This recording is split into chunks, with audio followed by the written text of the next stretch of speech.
L'armée russe a commencé à se replier dans la région de Kherson. Un repli qui sonne comme un revers pour Moscou. Le symbole est d'autant plus fort que Kherson est la seule capitale régionale conquise par les forces russes depuis le début de la guerre.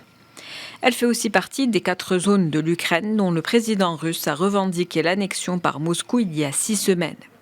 Côté ukrainien, le président Volodymyr Zelensky accueille ce retrait avec prudence.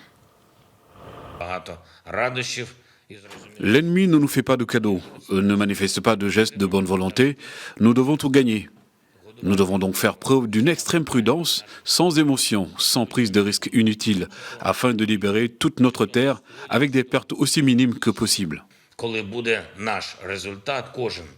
Malgré la prudence, petite victoire tout de même pour l'armée ukrainienne qui dit avoir repris hier 12 localités dans la région de Kherson.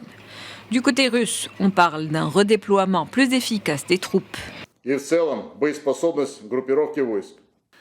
Je comprends que ce soit une décision difficile, mais dans le même temps, cela nous permettra de sauver la vie de plusieurs soldats et de renforcer l'efficacité globale des troupes au combat, qu'il est inutile de maintenir sur la rive droite en zone restreinte, alors qu'on peut les redéployer dans des opérations offensives dans d'autres zones.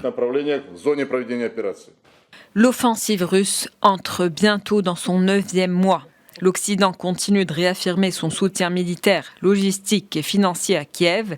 Dans ce contexte, la Commission européenne a proposé hier, au 27, d'accorder à l'Ukraine une aide de 18 milliards d'euros pour 2023 sous forme de prêt.